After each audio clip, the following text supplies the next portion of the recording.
Ladies and gentlemen, welcome back to the last hit for episode number 6. We're starting out wide because, boys, we're feeling it today. We need that big old community. Exactly. Yeah, right, running into this one. Another episode coming back after a week, and we're almost towards the old finish line, aren't we?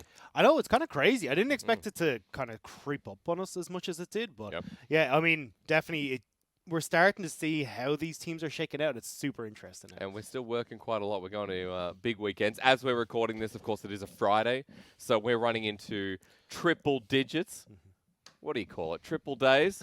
Three series days? Three series days, what we're running into. A lot of more correct things than what you said, but look, I look for words a lot of the time. As I think we're getting into like the busiest part. We're setting up lots of things like content as well, and we've got 7 days ahead of us for the next week too. It feels like we just did last hit yesterday, and here I am back on the desk doing last hit again. Hey, dude, we do last hit every single day, but let's start the show off the way we normally start it off, because with our attention to V5, today I've set this up with a couple of question marks on the board for V5's temperature check. Now, last week I did red hot.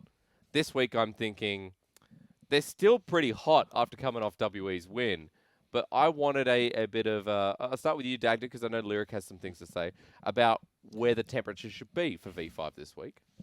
It's a little bit hard to say because I have been floundering a bit, where it just doesn't look as clean as it used to. Mole has been looking excellent. I think Mole's really the reason that they did win that series yesterday against WE, with his Zoe once again looking super, super clean. So I'm excited to see Mole stepping up again as a carry, because obviously in spring we didn't get enough of it. True. But honestly, yeah, I'm kind of caught between them. I think I'd prefer to see them start to play a little bit kind of back at the style that was working, is playing through that bottom side of the map. And we've started to see them try and play through BB a little bit more, try and play through the mid lane a bit, but it hasn't quite found success. And then as well, even subbing out Sam D yesterday for Y4 was a very weird call for me. Hey, Lyric, what do you think about V5? What do you want to say, sir? I prepared some short notes. What's that? Show us what the notes are on. I prepared some short notes. On a tissue? Right before this started. And, I didn't have a lot of time to script much, so I'm just going to kind of follow the heart and use this as a guideline that, there was some turbulence. They went down to Suning. They lost to IG. But V5 is still the top. V5 still passed the eye test. They have a game plan. They have great shot calling. Mole's insane. Mole's a top 4 mid laner in the LPL right now. His Zoe, amazing. That game 2, the Syndra scatter the week, winning them that game. Exactly. It was beautiful. And, Sam D got subbed out. It was unfortunate, but that just shows how much depth of talent's on this roster. Bring in Sam D. Bring in Y4. I don't care who else you're going to bring in. Get SMLZ. Get iBoy on this roster. They're still going to win because we have PP God. We have Weiwei in the jungle. The carries are there. And as my notes say right here, V5 are going to Worlds. V5 is everything. And that's not even correct. V5 are everything. And, point is, I'm still feeling good on V5. I still think they're going to Worlds. And V5, if you are listening to this, believe in yourselves. Okay, so it should be like volcanic heat this week. They just beat WE. And when Rob's like, he's given a very rational answer, and you're like, volcanic. I mean, they are 9-4 right now. They're going to playoffs. 9-4. They're not locked in for playoffs, but they're going to playoffs. They're going to playoffs. They're going to playoffs for the first time in the organization's history as well, because it is a young organization. Only came in 2019 because they bought into the league. Where who was the other team that came in? Sino Dragons at the time promoted. Yeah, and V5 definitely came in when LPL expanded, so that's how they got brought in. That was Korn and Ben4 and all those guys, wasn't it? Pepper and Y4 was on the original roster from memory as well. Yeah. So so V5's come a very long way. Good to see the volcanic mixture with a bit of cooling acid put in just in case. Is V5 better than the LEC? Yeah. As always, yes. Hey, quick segment's a good segment. I'll add yes to it as well. PP God is better than Kaiser. Yeah. Whatever Vedius says. Let me just say. No. Let me just say. Bring the camera here for a sec. Bring the camera here. Vedius, if you're watching this, watch a bit more PP God, mate. Bit of a shout out to Vedius. Good that he can make the statement, but come at me, bro. PP God wins. Easy I just want to say that is still a matchup I'd love to see. Mad Lions against V5. Like, that'd be so hyped. That'd be awesome. Mad Lions versus I think any of the LPL teams right now would be really, really fun, especially since the form of Mad Lions talked about. I expect to see Rogue hitting that path. Myself and Munch were actually having a conversation yesterday back in the apartment. We're just saying, out of every team in the LEC, Mad Lions is the team that against an LPL team would be the most interesting to watch. True. Because G2 were kind of faltering, Fnatic kind of faltering, but Mad Lions really would just take that aggression and just match it, and it would be absolutely fantastic. Kind of fun. We want international competition, right? Because Yeah. otherwise the three-peat won't feel as good, in my opinion. But anyway, we'll win Worlds all the same, so it doesn't really matter. Let's go forward into Dagda's Dunk and Lyric's Dud, the segment that brings new life when you're eating oranges or apples. We'll start with Dagda here because Dagda's going to be telling us who he's dunking first of all. Who is it this I'm week? definitely dunking IG. Hey, all right, we that's didn't fair. get to cover this last week because, of course, we actually, right after their game against Top Esports, ended up recording the podcast. But I wanted to give an actual segment to them because they looked so good against Top Esports. And it looks like finally we've got that system in place where it's Ning and Baolan working really well together, setting up the team for success. And they look damn good. They look so clean against Top Esports. When at the start of the split, it was really, really rough. We're like, oh, IG doing IG things. Yeah. But this too is an IG thing. It's so amazing how they blow it out of the park, you know, either towards the start or the end of the split, right? Yeah, it's really nice because, you know, coming into the split, obviously, Rookie and Ning were performing really well, Yeah. but, I mean, the Shy still wasn't there. Yeah. Puff and Southwind were they just didn't work with the team well, and especially Southwind, as we can now see in retrospect, right? Sure. So Balan coming in, it really feels like he is like the glue, the tape that kind of brought it all together. Like, hey, well, now I'm a support that's going to make my way up towards top side, going to give the Shy a bit more safety. We're going to get some kills in the mid lane. Rookie's going to get even more fed, and it seems like, I think we said this on broadcast. I don't know what Balan did, but it's like he just like slapped Puff across the face and said, like, man, get in there. Like, go do your job. And, you know, Puff has been doing so much better ever since. It's such a surprise because Baolan, last time we saw him was at Worlds, right? And it was like, holy moly, then something needs to change. You know, 2019 Worlds, it was like Baolan having a pretty average performance, and the rest of IG followed suit. Yeah, I don't know what it is about the bench in the LPL because we saw it in Rogue Warriors where Harrow got put onto the bench and then he came back, he looked amazing. Then Lei got put on the bench, he came back, looked amazing. And Y4 Baolan is put on a yesterday. bench, Y4 yesterday. Whatever it is about the bench in LPL, the Wooming. second anyone touches it, Wooming as well, they just like transform into these new players that come on as like, all right, I'm ready to go. Maybe there's like a whip at the bench. You know? You get whipped when you sit down at that bench, but you get up, you're like, finally, back's bleeding, but I don't want to go back there. The threat, the shock treatment. Yeah, as you get call used it. to putting the team on your back then. Yeah, I mean, it's been pretty impressive to see for Invictus Gaming.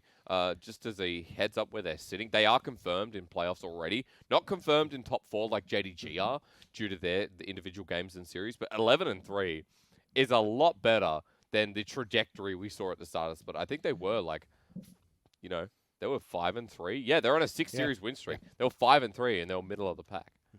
And they look absolutely incredible. And it's nice to see that kind of turnaround because I was worried for them coming into the top esports game because we always get Agreed. these weird drafts. There's always one game where you're like, lads, IG, will you just get your act together? And then they come into game 2 and 3 and you're like, okay, fine, cool. But I was a bit worried coming into top esports, but after I saw that performance, I was absolutely blown away. And that was the team that, it was like watching them in 2018. It was like watching that team that won the World Championship. There was just so much aggression, incredible performances. The Shy, even at the moment, is now back to doing the Shy He's things. rising. Every single series, there seems to be some play where I'm like, that's the Shy. Yep. That's the player that we know and love. Like, we saw it with the Nar, we've seen it with the Kennen, we've seen it across the board now, where this guy can just come in and make these huge plays that set up IG. And especially when you have Rookie playing out of his mind this split, it finally feels like we've got the gang back together. I also want to add, because you hit on drafts, their drafting has looked much better, like, as the splits moved on, because, like, early on it was that get everyone on comfort, you know, Jason top lane, Orianna in mid, and they'll do that sometimes still, as we saw even in that series, but I can't remember who it was against. It actually might have been against Top Esports, where I just remember their second rotation, the 4-5 pick of Ken and Nico against someone. Yeah. And it did so well against the first 4 picks, whoever, you know, picked into it, like these champions that want to run in and where Nico thrives, where Kennen can thrive. And I just thought, wow, like, IG are now out I'm pretty drafting. sure that was V5's game. Oh, yeah, probably was that. And it's now like, hey, now IG are a team out drafting other teams. They have these coherent comps that make sense, that, you know, have numerous spikes throughout the game. And it's like, this is something. I actually remember our preseason ranking, right? I think a lot of us still had them in the top 4. I'm pretty sure I had them 4th. So I'm not surprised they ended up here. But it's like the way they got here. Like the fact that their drafts are looking better, the fact that they are looking more cohesive, that's the surprising thing. But I think that's it. It's like top 4 is very different to top 2. And that's where I'm kind of putting them now is like, well, honestly, I see them pushing into that very top place where they can get seeded directly into semis. It's always IG, like their ceiling is, sometimes never ending. Like the right? thing is, I don't think they'll end top 2 in regular split. But I mean, we have to start You asking. think like a finals thing? Exactly. Like, are they the favorite now to win LPL? And they're at least definitely in the conversation. I'd say now that, Top Esports looks shaky, JDG are obviously in form. It's definitely way more contentious than it was 3 weeks ago where we're all like, guys, script is out. Yeah, but that's the thing. Like, top esports aren't looking as good. JDG, I'd argue, aren't looking very clean either. They're still dropping these random games. They drop one to LNG. They drop one here and there. IG does that as well still. Yeah, but it's just like, I think when I saw how clean they looked against top esports, I was like, okay, cool. This is where IG, that's when they try. That's when you get the actual Invictus Gaming and what they're capable of. Whereas it feels like sometimes you just see even top esports and JDG are looking shaky and not able to close it as cleanly as they should. Like the Top Esports things, I have 2 takeaways in different ways. That it actually does a lot less for me on like convincing me that IG can beat a team like JDG or even, one of like a V5 again or a Stooning, because I mean, Top Esports just kept going like punch for punch. I think the Top Esports series, I remember coming out of draft thinking, I like Top Esports draft more, and I'm pretty sure 2 out of the 3 games, or was it just 2 games, actually? It was just 2 games, yeah. So, yeah, because I remember in the first game, we had Top Esports, I'm thinking, okay, well, we're even at 15 minutes, and Top Esports have this draft that outscales, and IG have really no way of getting onto them, and then we just kept seeing Jackie Love, like, go in aggressively, getting caught out once again, and then game 2 was the same thing, where I look at draft, we're, like, pretty even in the mid-game, it's like, hey, Top Esports should probably win this game, but it looked personal. It looked like a grudge match. So I think in terms of, I didn't see like some extremely calculated, like they had some kind of set plan they executed against Top Esports. But the thing that does sell that series is, hey, they just out-mechanicked a team like Top Esports. Which like, is very IG-esque. Well, that's massive too, because you're out-mechanicking players like Karsa, players like Knight, players like 369 who looked like the best top laner all split log. It's crazy. It's also quite hilarious because it's always when Top Esports go against IG, it's like the thorn in their side, bar Spring in 2020, I think was the one time that Top Esports got some revenge. I think the craziest thing for that series as well, for me, was just in that game number 2, where Top Esports are about to close it out. We're like, cool, we're pushing on to a game number 3. Yeah. How quickly they swing back. You give these guys an inch and they just take not even a mile. They're gone. Like it's a marathon later before you find them. Like these guys are so incredibly good at taking a little advantage and turning it into monumental advantages. And I was watching back the VOD yesterday, just kind of going through that last fight, and all it was just Bellland had realized that like with where the fight was situated, on the bottom side of the fight you had 369 and Yuanji both paired, which left a small room where you could jump straight onto Jackie Love's Bowland, and he just goes straight for it, and IG just collapsed. Like, it was that tiny little advantage. Now, obviously, 369 messed up the engage, but it was Bowland spotting, hey, look, I've got this moment where we can jump onto them, and they just turn it around. Like, it's these tiny, tiny things that IG are so good at exploiting, which is why I'm now like, okay, this is a different beast from what we used to see. The thing is, I do want to add, I think all 3 of our top teams right now, they all have that, which sets them apart from everyone else. I feel like JDG, Top Esports, and IG all have that clutch factor that we've seen all 3 in games that they should lose. I mean, the Vici game for Top Esports. JDG has countless games. For a lot, They always pull it back off of one mistake or off of like a smart, cheeky Baron play or something like this. So it definitely feels like these 3 teams have that clutch factor that no one else has. You and I were casting one of those, actually. I think it was the E-Star. E-Star JDG, game 1. And even going back, like we saw like some of the LNG parts, FPX specifically, I think there was like a moment. Running forward though, because for IG, they're 11-3. I'm just looking at their schedule here with OMG and Vici. Yeah. It feels like a comfortable 13-3. I was going to talk about this on broadcast because I believe I'm doing an IG series coming up with one of you guys. We're doing OMG on Saturday. Okay. So IG, we're talking very much about, like, they are not the deciders of the top 2 fate. Like, they can't secure semifinals with their own efforts, but they can get to 13, and then if Top Esports or JDG fail, IG's game differential is actually not too bad, but it does require a lot of catching up to do with Top Esports, and Top Esports failing and JDG doing the same. So it'd be interesting to see where they actually finish off, but at the bare minimum, they're pretty close to getting top 4, so for IG, it's like been a pretty good slip. We'll leave it there. Gents, let's go to what would normally be the dud, but sir, I messaged you this week, and you're like, no, I don't want to do a dud. I don't have a dud. I said, do you want to do a dunk? And you said, okay, I'll do a dunk. So we got Lyrics dunk. Now, you're not going to be on the set. I'm putting you on a Darius as well, just so, we have that. So we should have just gotten alley-oop or something like that, Yeah. Oh, yeah, you could dunk each other. Like, look, you messaged me yesterday. I got up, got a cup of coffee, went to the mirror, and I said to myself, there's no one I can be negative about this week. There's no sadness that deserves to be You had. said this at the mirror. I said it could be Rogue Warriors, but then I thought, no. That was some really good coffee. I can't be sad about Rogue Warriors. I can't be negative about Rogue Warriors. Yeah. I should be positive about BLG because BLG actually still have a chance as of now. They actually play EDG tomorrow, so it's going to be a bit weird with the timing of this release. But especially that their last series where against Rogue Warriors, the impressive thing to me is I think Kingan's had a really rough split, which sucks because in spring he was so good. He's extremely inconsistent. That's why they've been trying to keep adding ADD back, but they've done that all year long. But he played those games extremely well. I think he played the same side of both different sides of the same matchup. Yeah. I think he played Ornn against Silas one yeah. game, and he played really well, won the lane. The next game played the Silas and completely took over the game. So, he's looking hot in the series. We know ever since Meteor's come back in that the team as a whole has just looked much, much better, much more well-rounded. Yeah. Wings, who I think was extremely underwhelming, extremely mediocre all split long, has looked a bit better in recent series and has been able to step up and have some carried performances. And I mean, Fofo has been the standout performer on this team all split long. He's been playing lanes extremely well. I don't think that was ever a question. He was always a great laning player. Even in team fights and clutch moments, he's showing up. And yeah, BLG are a team who, we don't expect them to make the run, but the fact that they've even brought themselves so close to contention after having such a rough early split is so admirable. And after rolling off the back of spring, right, when it's disappointment after disappointment, you're rolling into another split with, pretty much the same roster. With Meteor bench towards the start of it, my question is what would have happened maybe if Meteor came in earlier, right? If we didn't see best 16 at the start of the split, of course.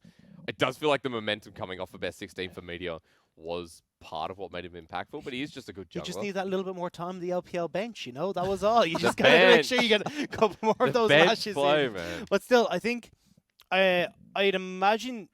Look, the team obviously knows a lot more about what's going on behind the scenes, so I imagine it was kind of you needed a little bit more time there. But since he's come back in, he's looked absolutely stellar.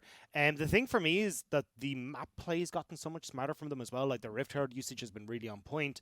How they set up plays, how they get their lanes in order, it has actually been quite good. Now, unfortunately, obviously they haven't been winning everything, so we still see some issues. Yeah. But they definitely have started to clean up when it comes to that map play, which I'm really happy. And that's crucial. I mean, I just wanted to see something out of BLG this year at the very least. After being, so disappointed, we've all talked about the start of spring, that week before COVID hit, and then we had that big break.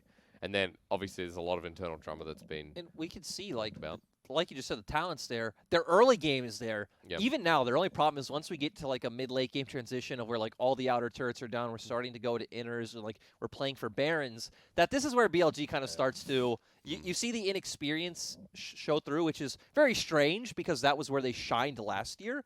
But the point is, hey, the fact that they can still get these early game leads and play out the map so well in the first 20 minutes is still a way that you can beat pretty much anyone in the LPL that way. Because we have a lot of teams who don't know how to play from behind, or, their philosophy from playing from behind is just keep, creating coin flips to try to massively come back into the game. So create situations where BLG can decisively close out a series. Whether they win or lose tomorrow, I think BLG is still a worthy dunk here, purely because the fact that BLG, as you said, got themselves into this position.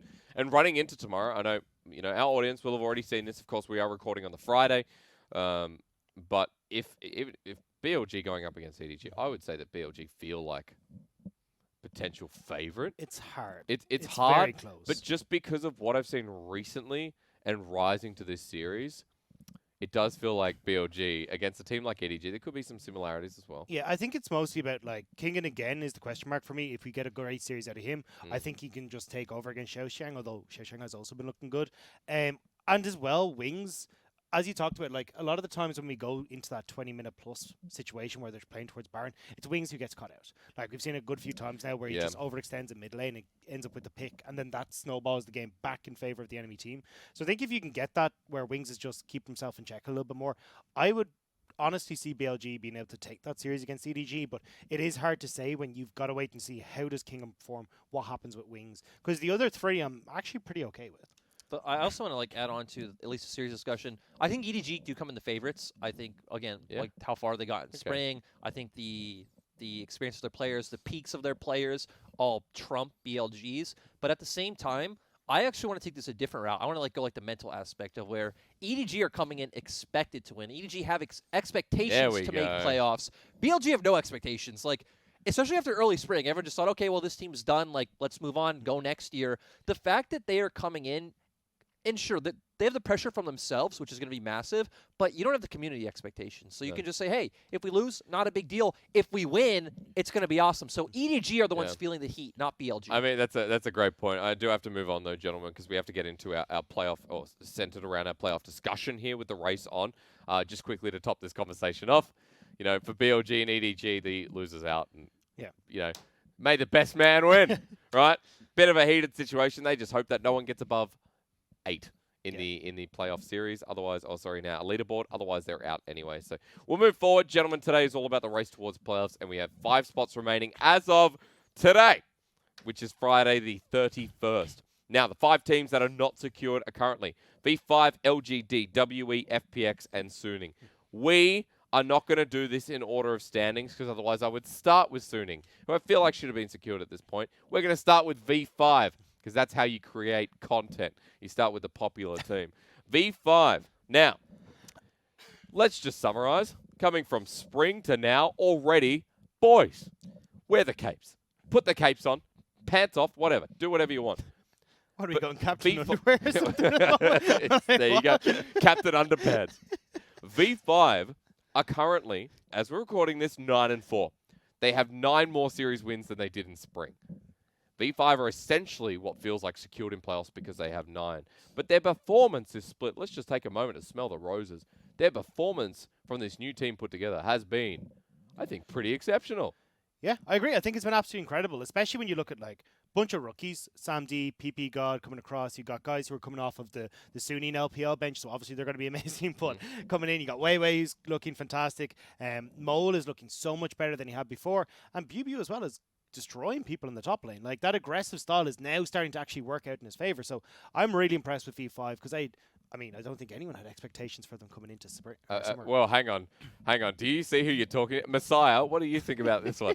Is that your official name? Are you the Messiah? Is that I'm the Messiah of V5 Summer. I'm the self-proclaimed Messiah, but you know, I call myself a scribe. I feel like there's no one more worthy to give the title than myself. So, your humble beginnings. I do want to take this back once again. I know I always reference this, but starting off with Mole's first interview after their first win, where they're like, "Hey, so what are your expectations?" I just want to win a few games. He just wanted to win a few games, guys, and here he is sitting at 9 series wins, making his way to playoffs. Like, it looks almost guaranteed, but like, Mole was never a question mark for me. I mean, I'd even show you guys my like mid lane power rankings in spring, and I'd still have him like 6th or 7th, even if it wasn't necessarily justified at that time. But I at least always knew that Mole, you know, was good from watching him previous years, from watching him in solo queue, things like this. And yeah, I feel like this team just has a really good system. I feel like the thing that sets them apart from even other top teams is they have a lot of like set plays. They're very fluid in, like, again, attacking enemy buffs, going for these ganks on bot lane, transitioning around the map and setting up plays for Herald. We saw even a lane swap last night where it was very smart. They got 2 turrets for 1 against WE. So to me, they are one of our best teams at being able to react in-game. It's not like E-Stars in spring where E-Stars had a set early game plan, and if that plan then didn't work, they didn't know how to like react fluidly. V5 do know how to do that. So I feel like V5 are one of the most well-rounded teams right now in LPL.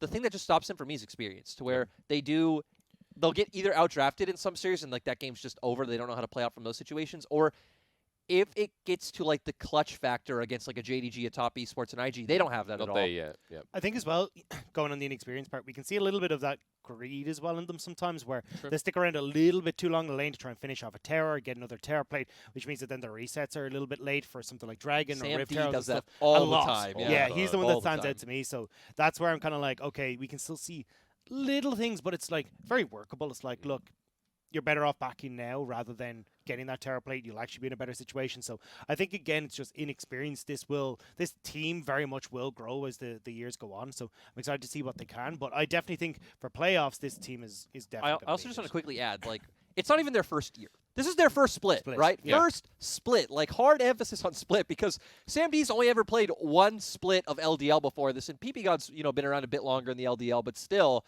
it's actually amazing how well they've transitioned to stage. It's incredible. Like, there's been different forms of leadership. I think Weiwei's been the talking point that we've recently been really hitting hard because of his strength in jungle. Bubu looked horrible in Suning, I would say. Like, pretty average, maybe, is actually more fair on Suning in spring. I think he looked Horrible. one of the worst. He looked one horrible. of the worst. And we need to say that to signal how much better he looks now. True. But Dagda, sorry. I was just going to say the language barrier for me as well in bot lane true. between Sam D. It makes it even more impressive how dominant these guys have been. Like 2v2 kills is not something we're surprised about anymore because they look so good. And then as well, when you're able to play so heavily through a bottom lane, where again you're emphasizing that language barrier with the jungler, with the support, and with your AD carry, it makes it even more. So let's talk through how V5, go to securing playoffs. We've already mentioned that most likely secured with 9. But their remaining matches are JDG, which is coming up pretty soon. EDG the next week, and then Rogue Warriors are currently 9-4. But they have a really high game differential, and this is what sells me. If they beat JDG, I think this team will be top 4 at the end of the split. Now, feel free to discuss that, but the thing is, because of what Lyric said the other week, which is they go to game 3 in every loss. They at least pick up a game. They have super high game differential for a team that's currently sitting 5th. Which is really impressive.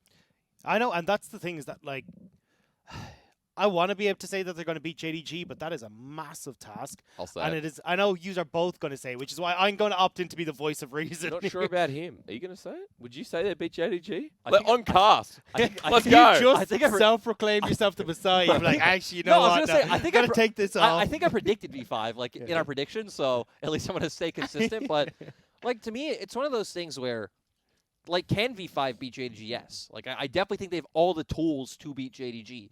But the thing that's scary about JDG is, again, like we saw against E-Star game 2, where game 1, I'm sorry, where they just randomly go and rush a Baron out of nowhere. And, those are avenues that JDG has available, because I still like how V5 play the early game out a lot more than JDG. It definitely feels like they are more of a proactive team, in my opinion, than JDG are, so they can get that lead. The thing to me is, I don't know. JDG's a bit of a weird one. I feel like JDG can come online in skirmishes, but actually in early game, I don't really see them punishing the V5 bot lane, which I feel like is the best way to shut down V5, whether it's SamD or Y4. And I think Mole is a bit safe. So the question is, can they shut down Bew? Can they just keep diving him? Because we've seen, hey, that's actually a way that you could get an advantage on V5 and then take an advantage into a Dragon skirmish. I think JDG's team fights are just so, not so much better, but better than V5's. That, when we look at the way V5 oftentimes plays, like with Mole and the Zoe, where he makes a pick before a fight starts off, and then they're able to win the fight through numbers advantage and stuff like this.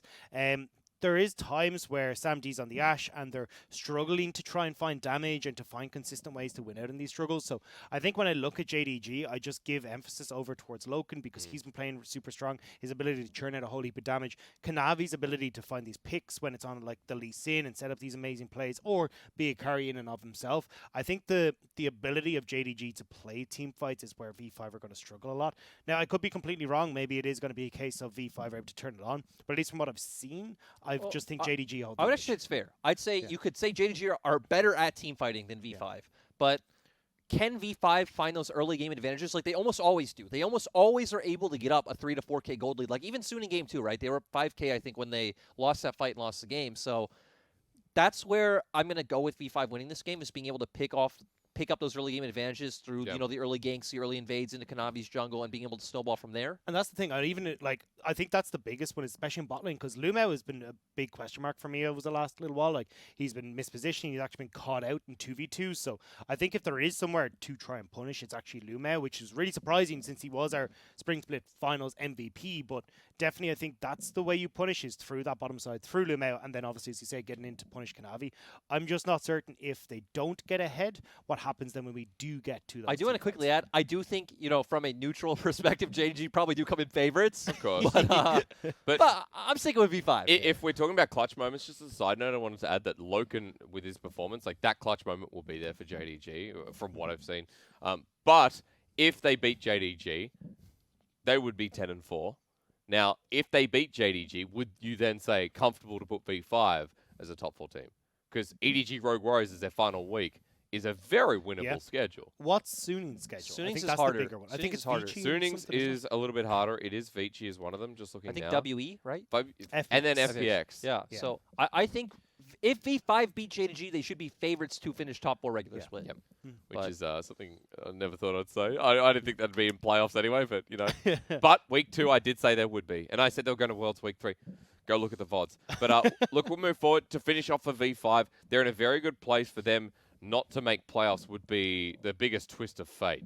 I think I would have seen because the way they are now, even with individual especially game on wins, 9 wins. yeah, but and that game difference as well, right? They're Even not, if you hit 9, yeah, I mean, I think right now they're making it. what? They're like plus 12, plus 13. Plus 10 right now, Yeah, so because it went to game 3. So they're looking pretty good. So I think they're pretty set on being a playoff team. It's funny because WE are a point behind them on 8, and they've got plus 5 game differential. Suning on 10 and 4, a plus 6 game differential. Again, that point of making game 3 all the time. So for V5, I give a preemptive early congratulations. Let's move to the next team in contention for one of those spots. Now, we're not doing all of them here today. We're not doing teams like Vici Gaming because we still need to see more performance from them. Teams that are currently sitting in the top 8 and securing that.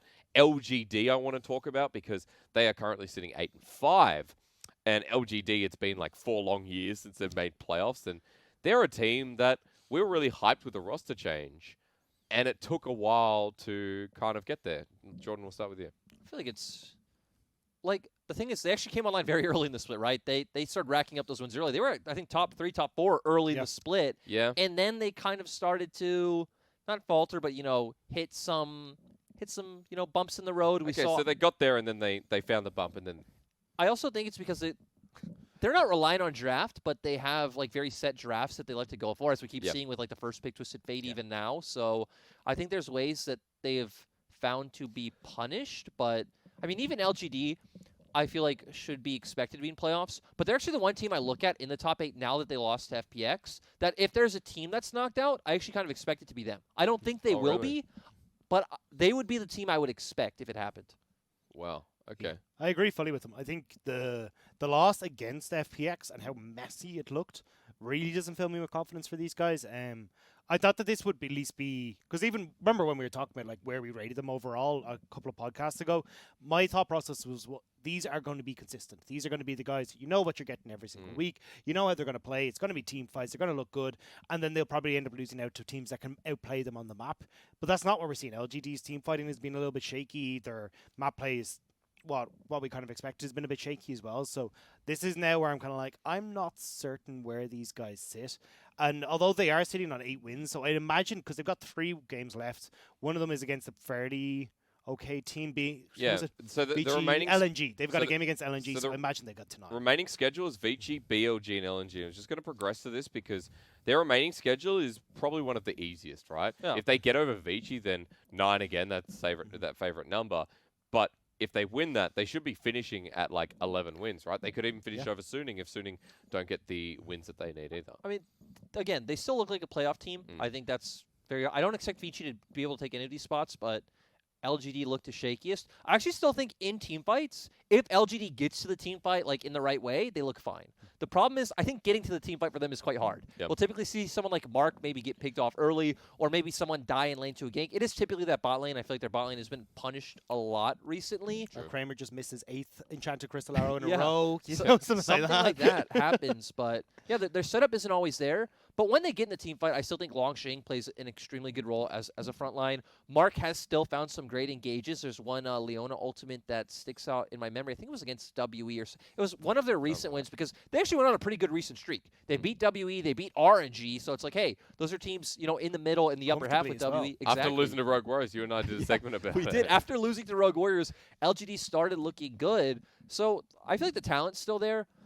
My biggest question mark is still that playbook of like, hey, well, how much do we rely on going with? Remember, they 4th picked Renekton every time that series. They first rotation Twisted Fate every time. They took Ashe every time. So they have a very clear priority list of what they think is strong in the meta, and they're always going to go for that. And it's like, hey, well, if you come against teams like FPX who can easily read that well and then kind of draft these comps that kind of do better than what your comp does, because remember we ended up, I think game 3, we said, hey, these comps are the 2 same comps, but FPX does everything a bit better. They had those Galio comps, the Silas comps coming out, and yeah, that's what I'm afraid of for LGD.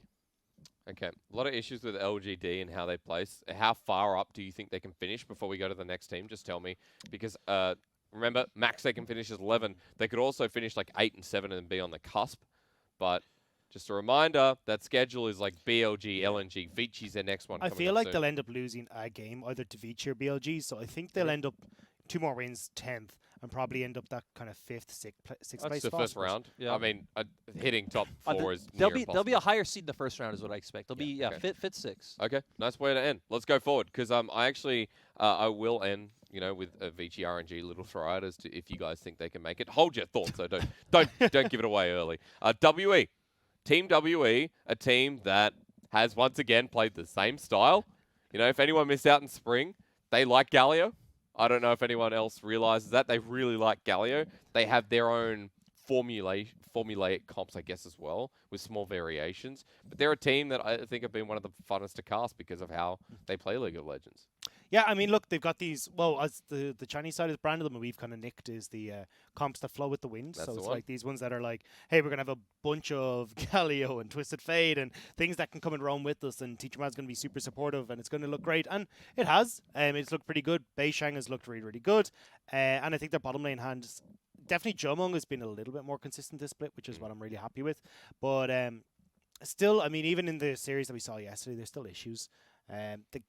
If I want these guys to be a good team. Like, I think it's always interesting to see a team that plays such a unique style and how well they can do it. But every time they go up against these top teams, it's just like, well, it's not really going to work out. They're going to ban Teacher Ma out. He's then going to fall down, and then the whole team crumbles as a result. So it's hard for me to get fully invested in Team WE in the same way Munchables has, just because, I don't have the same faith. I feel like we've been kind of singing the same tune for weeks. That like, hey, this team is definitely better than 60-70% of teams in the LPL, but they're kind of right where they should be. I feel like between 5th and 8th is where they belong. We've talked about the draft problems. We've talked about the problems that come with their strengths all split long, and it's like there are still good moments. I'm interested to see how this team changes with the meta shifts because one of the tools they added in their toolkit was that Aphelios Karma comp, but with all the Aphelios nerfs, we even saw last night that Aphelios they didn't care about it at all. So I even feel like they've lost some tools with some of the nerfs, so I want to see where they go from here.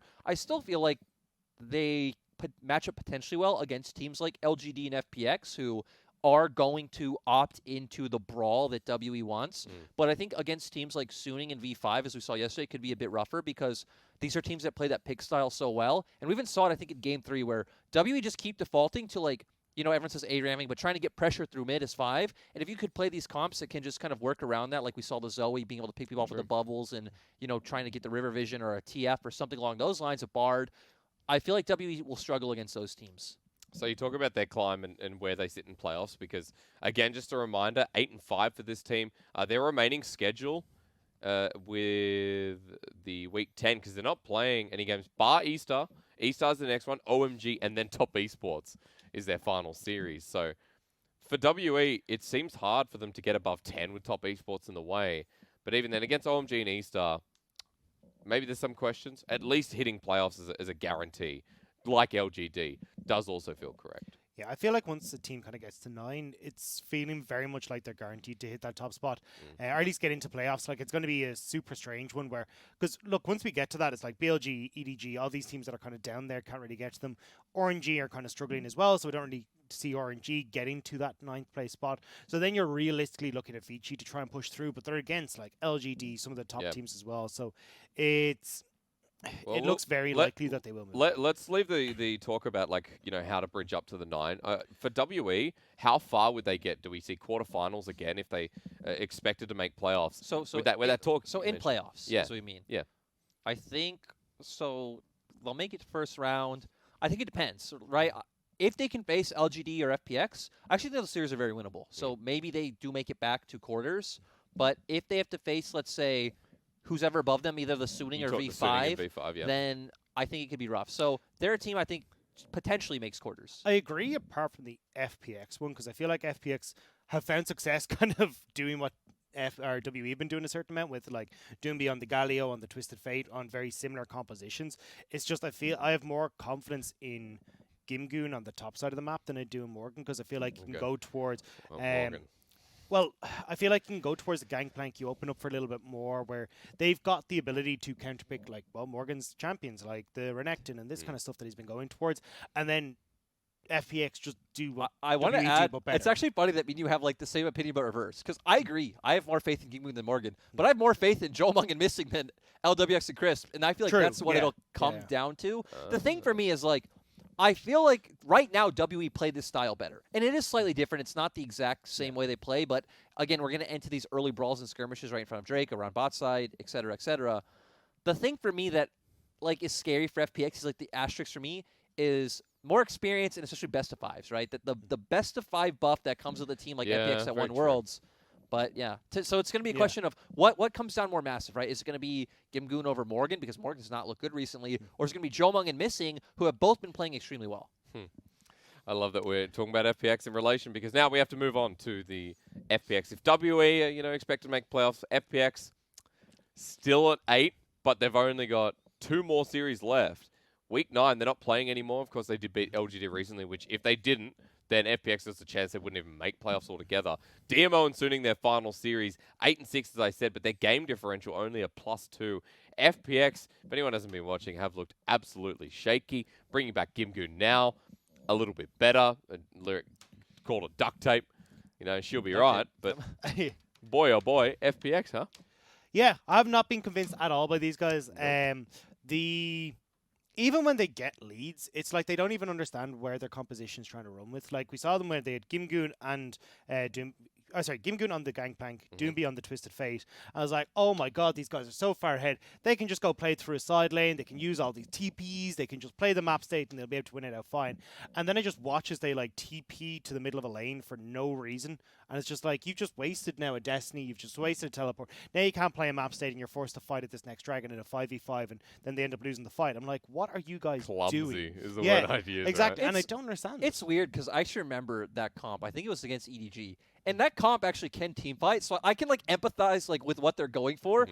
And I just remember that point in the game. It's like the one time where whatever setup they had like wasn't there and EDG would win. Like that was the one time where they actually shouldn't opt into whatever play they did. And it's like, oh man, like FPX, I understand, I empathize, I was on the same page, but that was not the move. But overall, but I wouldn't mind if it was like, it wasn't just that one time against EDG. They did it again against LGD where Doomby would go in. I think it was game number 2 where they lost, or whatever game they lost was like Doomby went off into a top lane where he ended up TPing, I think, into the lane, and then ended up using his Destiny, and then meant that, okay, well now this Twisted Fate has nothing to get into these fights. I can't remember how that game went. I just remember while I was casting it, just thinking like, how did FPX just like throw this away? How did FPX just? But that was it. It was just whatever way. I can't remember the exact setup. But essentially, what had happened was that Doomby ended up off in the side lane. It burnt the TP. It burnt the Destiny as well. And then he was just sitting there. I was like, right, well, there's a dragon up.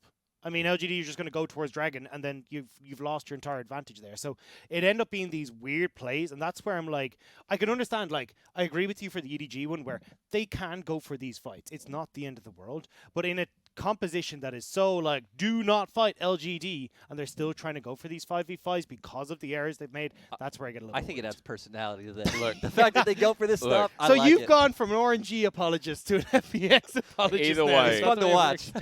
Either way, gents, like for FPX, let's just talk about how they kind of make playoffs because they're still far from secure. They're currently 8th as we're recording this. 8-6.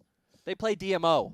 But dude, I'm ready for the upset. They play ready for TMO. Xiaopeng to come out and just ruin Picks everything. Rek'Sai 2 games in a row. hey, so DMO, but then Suning could actually be the decider because remember RNG still ability to hit 9, and RNG they could actually find a better game differential, and over FPX. It would have to come down to a head-to-head, which FPX did win. You said not to talk about those teams yet, but I'm just going to, heavily hint that it's not going to come down to that. Okay, well, in a second. So FPX making playoffs, yes and yes? Yes. Okay, FPX how far? Round 1, I think Oh, is of course. the absolute. They will Yes. be 8th. But That do is- they if make they a get run? in, it's 8th. Do they make a run-up playoffs? No. Just quickly? No?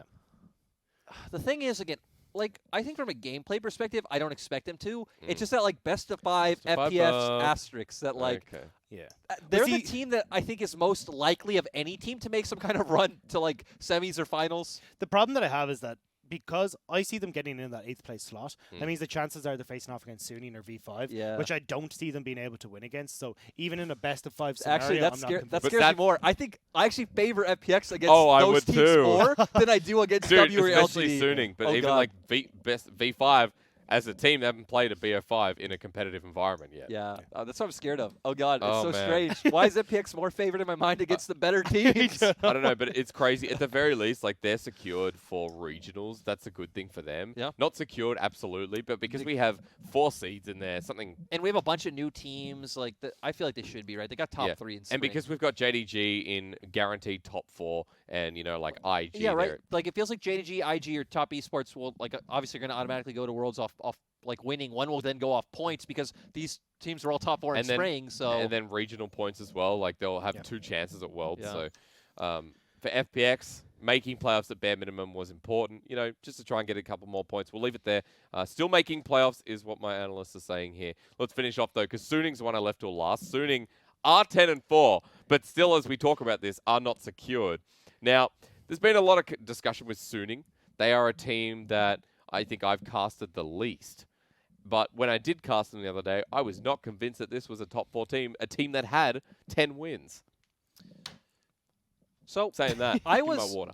A lot of people were disappointed with their games yesterday. If you guys have gotten a chance to see those yet against top esports, where both games, especially game 1, was a free win for them. Like they were winning, so they were in top esports space, and then their brain just kind of turned off. They started doing nothing. Knight popped off on Syndra, brought them back for the win. And a lot of people are like, "Oh God, this makes me doubt Suning even more. Like, how could they flop such big leads?" But I'm more impressed that Suning can get such massive leads against top esports. So it's a team that I think is clearly going to be in playoffs, even from their series score. 10, yeah. I think there's certain teams that they match up well against for that pick-oriented style that we've talked about. Like, they have carries in the right places.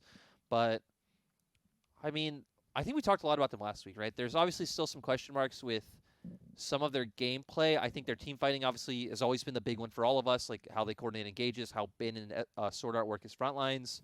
So, yeah, I can see them getting like decently far in a playoff scenario, but I'm not too high on them. Well, they don't have any points from spring, so they at bare minimum have to hit semis unless, quarters works out for them with the seeding. But I think for Suning, there is a lot to talk about, like SOFM's rise and rising into form. Of course, didn't play Rise Jungle. But also, like... I like how you need to clarify that for SOFM. SOFM. Dude, he played... I saw the volley bear with Predator yesterday against Top Esports, which was kind of fun. That's such an SOFM thing to do, like run... Something that no one else is. Well, especially Predator. I feel like Predator is the big one that I do associate with SOFM more than anyone else. True. Olaf, he was one of the first hey, to run it. Rise with Predator Jungle. Let's go. You don't even need to pick up Righteous Glory or whatever it's called. Yeah, perfect. Fine. Dagda, what do you see as a highlight of this team? Is it Juan Fong like everyone else? Yeah, I think it's Juan Fong. Well, I think Angel as well. But Attaboy. honestly, this is something we've already kind of talked about for Suning. This is a team that got massively benefited by the meta, because Angel has been really good in the Twisted Fates and the Gallios and these kind of things before. So when the meta is shifted that direction, they looked strong. The big question for me is as we start to approach playoffs. Now, I don't think we're going to have any massive meta changes, but like we're seeing slight things like the Twisted Fate nerf that came in on the last patch coming into 10-15. There's a couple of different things like this that I'm not certain how big of an impact these are going to have, but if we do get another patch that's going to roll through and kind of mess with them, and we move away from this pick style compositions with the Twisted Fate, carry junglers start to slip, it's like, okay, well then what happens? Because then we go back towards team fights, and that's where they've looked super shoddy. So I don't know is the answer, because I think if the meta stays the same, I think we can see them continue in this form looking good. But if it starts to slip away from them, that's where I say. Or if the meta goes towards like we go. Whatever happens, like let's say Quinn, Fiora, Jax, like side lane turrets are nerfed, like those things are buffed. It's all split push meta. Yeah. That is Suning's time. They have Bin. Bin is ready. Bin is top of KR server right now. Like Bin is just rearing to go, waiting to play some Fiora and some Camille. So hey, maybe the meta can shift in a better direction for Suning. Okay, I don't expect it. Just TF and Camille every game. I like the optimism. And then Ashe, Jhin, Varus, all buffs, so utility 80 carries. Yeah. Bard gets buffed even more. Like, let's all in. Let's all in on the Suning meta. Where do you think they could finish? Where do you think they round out to? Because we've kind of put, like, V5 as a potential top 4 if they beat JDG. For Suning, they're in a position to top 4 if they beat Vici, then FPX. But, like, I put out a rankings the other day on Twitter. I actually put Suning 7th, expecting them to lose the last 2 series, turn 6, and then the success of teams like V5, WE, and LGD. Now, that might not round out perfectly, but I don't think Suning will make top 4. I feel like I actually expect them to and I'll go with fifth. Okay. Because again, I am like inching and hoping that V5 beat JG. Sorry, JG, as a social media person, you're cool, but like to me, they either end fourth or fifth. I actually don't see them dropping lower than fifth. So I feel like they're in a pretty good position going forward. I think they'll take down Vici like even pretty easily. Honestly, I feel like Suning. I don't feel like Vici will be a big issue. The question is, can they then beat FPX? But at that point, they'll be 11 series wins. I feel like they'll be pretty locked for a solid fifth at least. Okay. Yeah, and I'm kind of in the same boat, especially depending on who they get matched with. Then maybe they can push into top 4, but it does come down to the matchup. But I don't see them like going as good as they looked against top in certain situations yesterday. I don't see them beating top. I don't see them beating IG. And honestly, I know you want them to. I don't see them beating JDG either. The thing is, for Suning, in playoffs, I feel like they can take down LGD and WE. I actually have a ton of confidence against those two teams.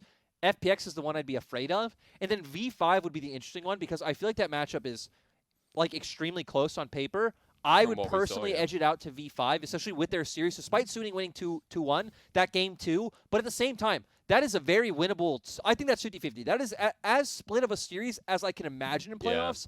And that could be like a Suning top 4. I honestly feel like we will see that series in playoffs with everything going the way it is. The thing is, I'm kind of scared we won't because, right, it looks like one's going to end fourth and one's going to end fifth. So opposite sides of the bracket. Which finals. Finals. Yeah. Suning versus V5. Let's go. SOFM versus Weiwei. I'm ready. Everything would be flipped. Angel versus Mole, the two autofill players of Season 9 Summer. Dagda, just give me a reminder where you kind of like feel like Suning will finish off, like 5th or 4th. Just again. 5th or 4th, yeah. 5th or 4th? I think that's this. Because otherwise, look, what it's going to end up happening is, I think they beat LGD. I think they beat WE, as you said. I think they beat FPX as well. So it's a case, and if they end up in that 4th, 5th with Suning V5, well, then I see them getting through to semis, but I don't see them pushing on. Oh, sir, dude, I like the optimism there as well. Now, for Suning at 10 wins, they were almost guaranteed with FPX taking a loss to, I think it was LGD series, but because FPX won, that means that Suning were not guaranteed. LGD had one game to net them a win, but they're pretty much secured anyway. Hey, those are our teams that are already in the top 8. I just want to quickly touch on BLG, EDG. One of those will be knocked out. The miracle run ends for them when the top 8, the bottom team hits 9.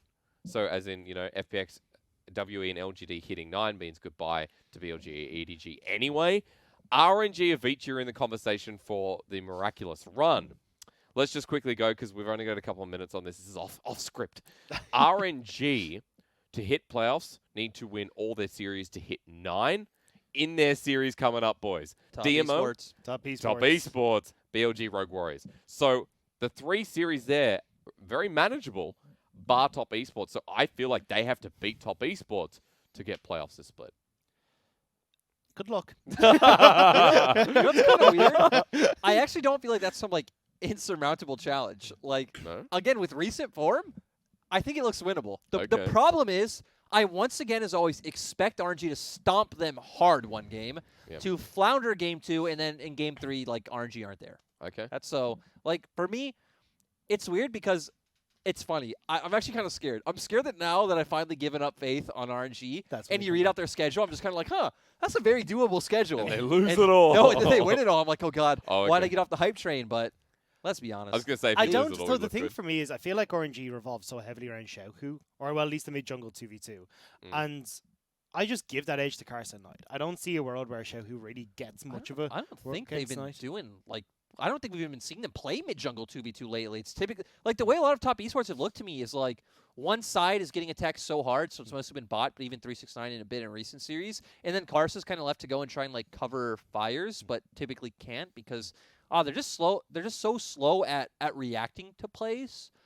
And then it's there's no mid jungle at 2v2. There's no mid 1v1. It's just all revolving around the side lane. It's hey, we never even get there. And I actually think that's what would maybe be a good point for RNG, right? Is the fact that Xiaohu doesn't want to go one-on-one with Knight. We don't want to see them play 2v2. I expect them to just ignore that and go to a side. And that's what I'm afraid of for top esports is that's where we've been seeing them struggle lately. Yeah. I still don't think they'll win. I'm not trying to paint that as them as favorites, but So, do RNG make playoffs?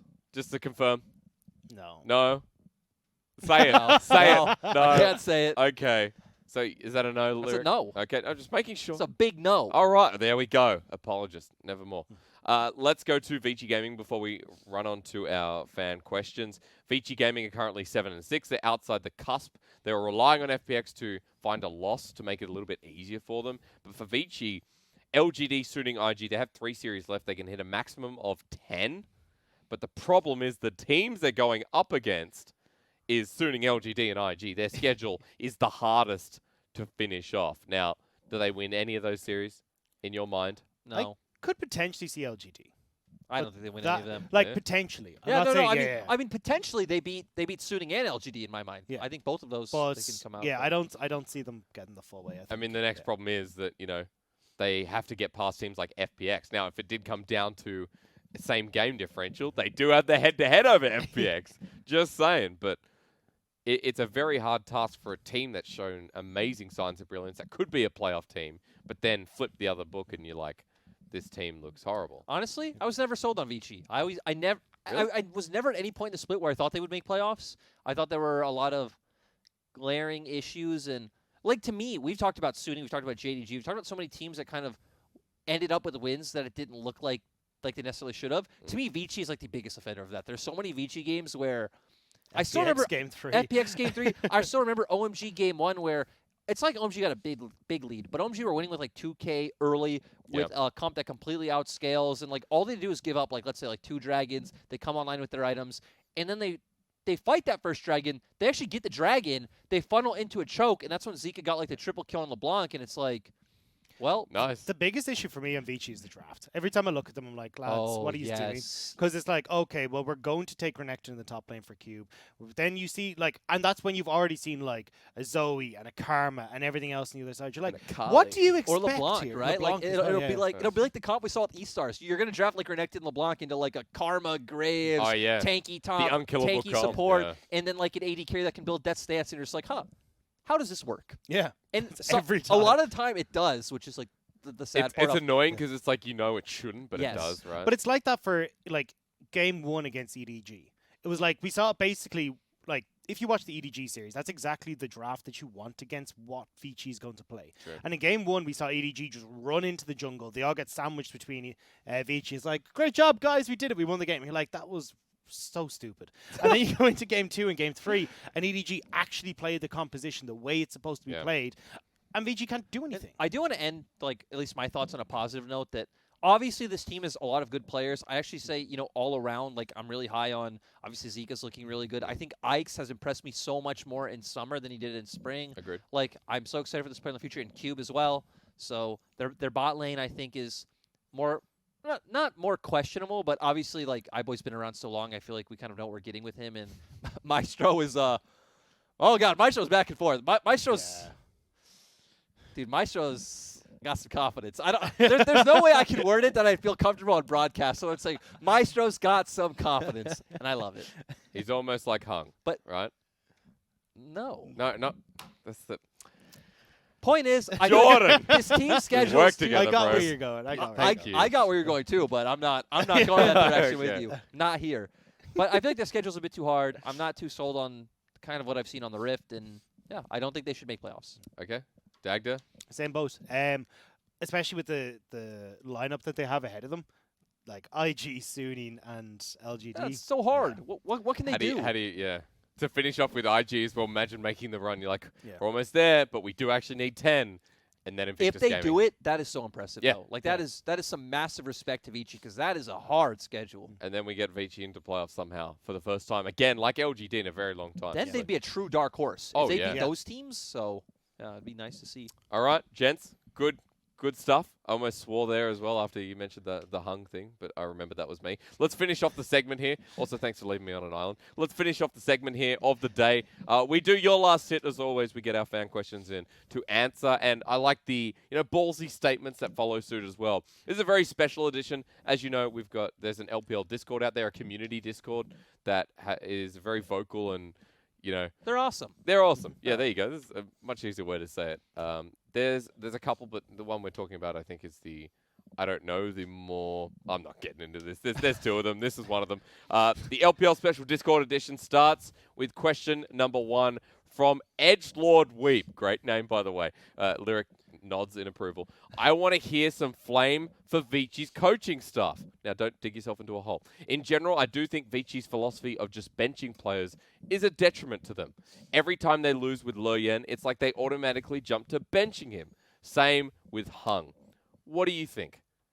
First of all, do you want to flame Vici's coaching staff, or do you think that's not fair at this point? I want to go with that. I agree on the sentiment. I don't like when we just arbitrarily bench players for no reason. I feel like BLG is a much better example for this, in my opinion, of like King and an AED, but you put them on the same champions despite them having different strengths. But I still get it with the Luoyan and Ike's argument and the support argument. But I feel like those players have more defined like styles and ways they play the game, and some champions are like worse and better on.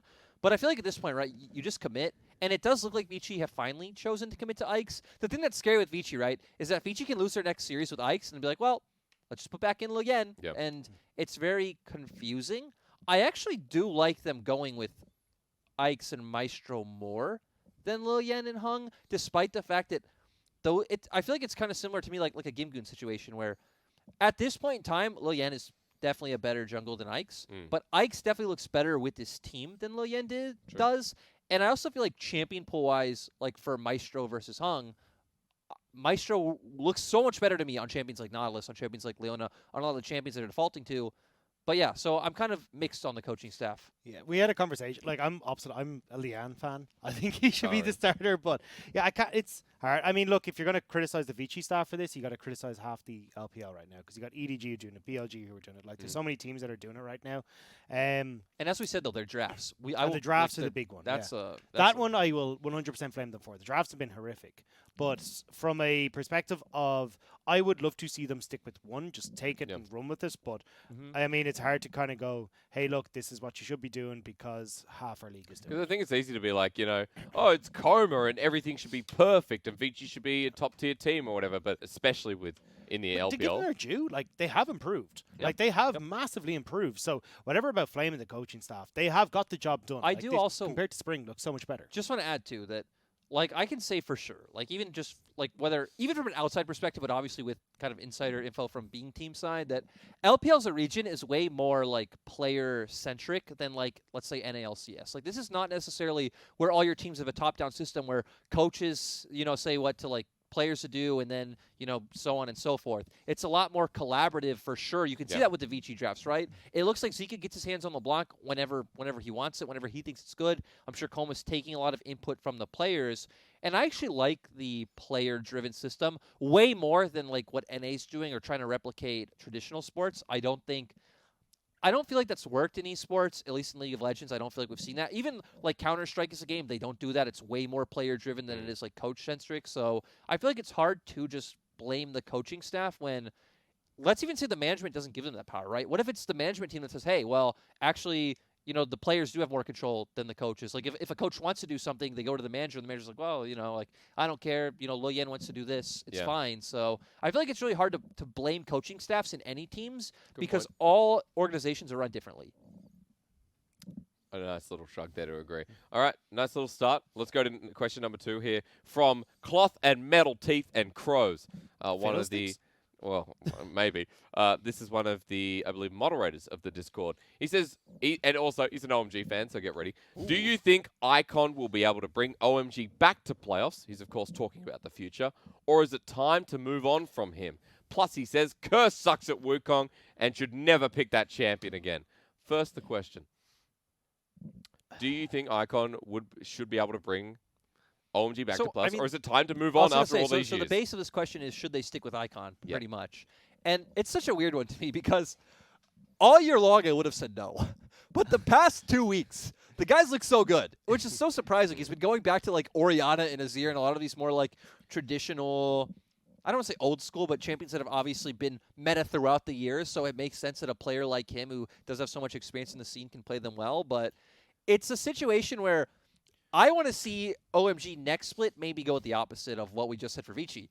Bring in another mid laner and, start swapping things up because spring is the split you do that. Like, we don't want to see that now in summer, but in spring is where you bring in some, young understudy, under Icon and start trying things out because maybe it's the same with, we've said the LPL bench with other players, right? Maybe Icon, gets to the bench and realizes, oh my God, my job's on the line, my career's on the line. I really want to play. True. Grinds way harder. Maybe understands more, works with the coaches, whatever it is, comes back stronger. So I don't want to see him completely out, but yeah, definitely bring in another mid laner. Personally, I don't think Icon is strong enough to bring them to playoffs. I'm not saying that he should be replaced, but I think they need to have someone like Curse in the top lane, who I think is really, really good. Hacker, if he can step up from the jungle, or maybe they need a new jungler that's there. But definitely the bottom lane for me is the big one. I think if they can get take out SMLZ, get a strong AD carry in there, then I think it becomes a lot easier because a lot of the weight is taken off of Icon at that point, and maybe then OMG make it to Worlds, but I don't think it's Icon carries. I think Icon is part of the whole. This guy's bold, dude. This guy's bold.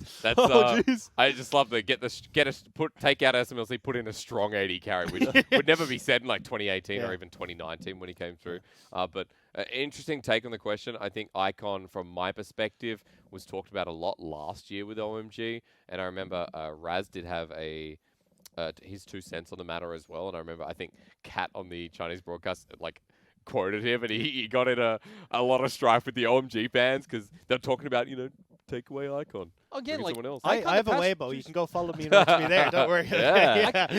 Icons look good in lane the past 2 weeks, which you guys know, especially for mid laners. I always love to look at how they play lane matchups and stuff like that. So I've been really impressed by Icon these past 2 weeks, but it's definitely time to at least try out some new blood alongside him. Agreed.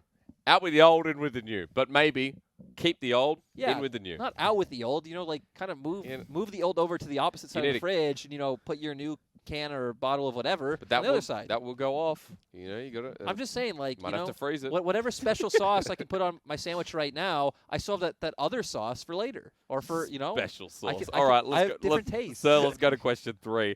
This one's from Hiker. Sorry, this one's from Hiker, who says, "What is the power ranking of all new ADCs playing their first full year of LPL?" I don't want all of them. Let's just give a highlight.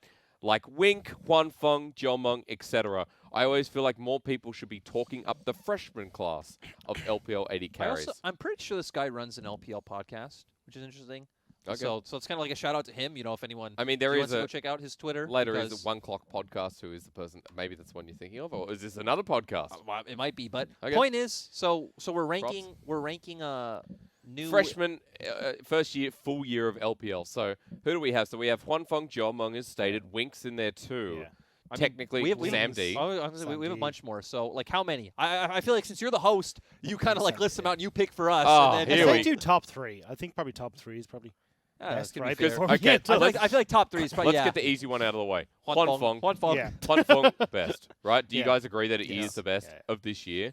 And then if we're going across otherwise, Puff, this is his third year. We don't count Hope, do we? I don't think we count Hope. I don't think we count Hope. Okay. Hope's been in before. Yeah, Hope's played before. But this is his first full year. Hope should be in there. This is his first time as a Eric! starter. Eric!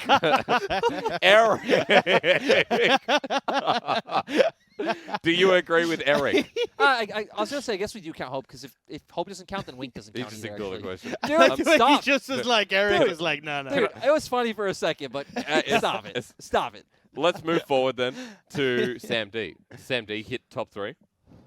At a freshman class, you're comparing him to someone like Wink. Huanfeng, Hope for me. Me and Jordan actually had a conversation, but this was Betty. And I went back and I looked at it, and Sam D. I think Sam D looks good because V5 looked good to a certain extent. And this was Jordan who actually said it originally. And then I had a look at, because that's why I went back and had a look at V5 yesterday. PP God looks really good.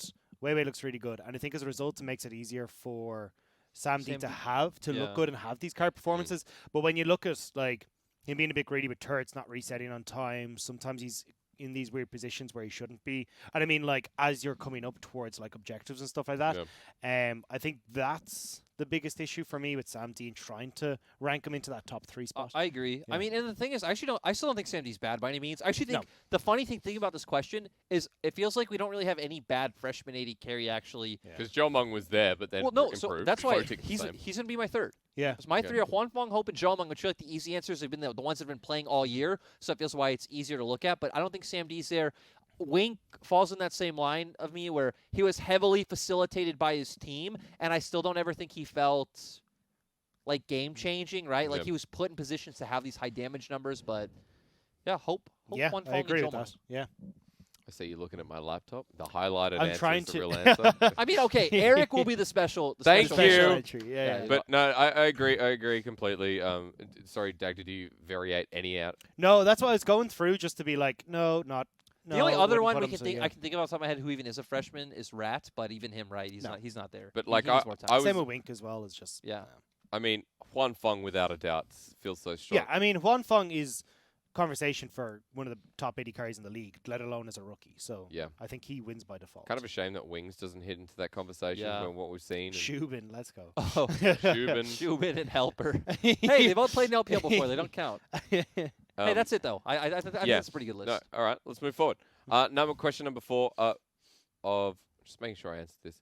More people should be talking about the freshman class of LPL 80 carries. I do agree on the previous question. Moving forward, though, Xiao Ao greater than Lung Xing.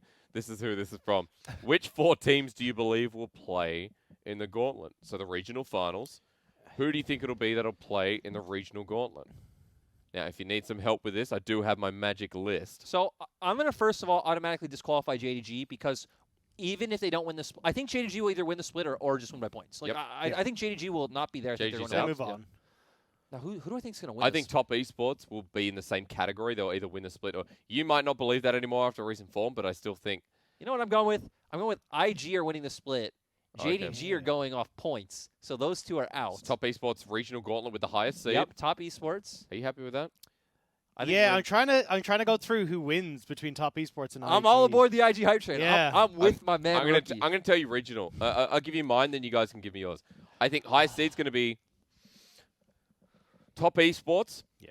and then V5, and then V5 might not be highest seed. No, WE, and then V5, and FPX. Oh, that was hard. I'm not sure I agree I don't with my think, own I list. actually, I don't think much- I see FPX. How many hitting points us. do you get for top 4? Top 4, you should get 40. I can actually just click a button and tell you. Give me a second. Because I know championship points from spring were lower than championship points. Yeah, from they summer. lowered it. So let me just So- quickly tell you. JG currently on 60. They're guaranteed for regional gauntlet no matter what. That's what the yellow on Gamepedia says. Sorry. Can you tell us first? I want to know how much summer gives you placements. Okay. Auto qualified for first, of course. Second is 90. Third place match. The winner of that gets 70. Fourth is 40. Fifth is 20. And then sixth is 10. So fifth and sixth is getting out at quarters. Just making it to quarters. Look, this is getting all too confusing with points. I'm You gonna asked. I'm just gonna split. Well, but the point is those points, spring points, who has points? I'm gonna say top Points, esports, V5, FPX, and WE. I don't know if WE is- have 10 already, I'm- though. Yeah, I'm that's- actually going to be a little bit controversial. I don't think FPX is going to make it through to the 6th place spot. So I think they're going to sit on. What are they on? They're on the 30 think points they're at the moment. on- And I think the teams like V5 and potentially Suning that do make it into the Ooh. upper bracket semi-final could end up taking away. I their just want to spot. apologize to the person who asked this question because this answer is our answers are too This is an convoluted. episode. With how, yeah, This this is an a- episode. This is get the chalkboard, Look, and get the red string. I and just want you to make if a we do here to here, and then we go here. To That's a here. why- hard statement That's why of something exactly. convoluted. I feel like bold statements are just better than trying to like work this Okay. out in our mind. So top esports, V5, FPX, and WE. Not in any order. I'm in the just exact the same. 4 teams. I just, now that you said IG, I think I just kind of believe them making finals for Well, some guys, reason. oh god. Yeah. This was the indirect Maybe question. The maybe indirect question, who FPX wins doesn't. LPL? Maybe Suning or something take that spot. Maybe. I I don't think I think FPX maybe Sunny won't go over to to regionals, me. though. Don't you That's- guys just realize that? We just literally got you baited into answering who we think's going to win LPL. Like, Yeah. Oh, we did. we just committed. But we didn't decide because we were like either JDG are going to get there IG 's because of gonna points, win. and then True. IG or top. So we I'm haven't not, confirmed I'm not anything. committing to IG Oh, yet. That no. was, I will. IG's going to win Worlds. Well, sorry. I mean, LPL. You just said that IG's going to be in the gauntlet. You just want No, I IG went in back. everything. I'm back. So this question was very short but can we, very can long. we go to the next question? Yeah, please? yeah, we can. IG winning LPL, just by the way. So, yeah, all right. Question number 5. I hope, did we answer question 4? Kind of. Kind of. Last playoff spot. Who takes it? Here's another one. Who Last- takes the last playoff spot? Imagine 8th. Is it FPX? Is it? I mean, It's hard to not imagine FPX getting that spot. to me, the teams right now who are top 8 are going to stay top 8. Okay. So, last playoff spot, technically, FPX, or it could be LGD FPX, or LGD, WE. yeah, one of those. Okay. All right. Well, nice way to go. IG is winning LPL, and EDG's not going to regionals, even though they have 10 points. Oh, actually, backtrack. EDG have 10 points. Yeah, They but could they be don't, going- they they don't get could into playoffs. So Doesn't matter. It doesn't matter. No, it does matter. Why Because does it matter? if no one else gets 10 points, think of regional. There's 4 seeds. Yeah, but by default, the other people ahead of them just get in, right? So Unless like it's the people that so, already so got to like, qualify. but so yeah, so basically, whoever asked so this question, Sunni- why did you so do the this to hang on. us? The problem is, so whatever about EDG, the problem is that Sunni and V5, but Next if they get episode. automatically into quarterfinals, beat All them right, on I'm points. raising and my they just hand. go. Look, raising I my- just don't know why he brought you down this rabbit I'm hole. sorry. This I is took your us here. fault. Listen to me. Next episode, I believe we're going to be doing, secret little show next that we're going to be talking about this that we've done in the past, but that's not revealed just yet.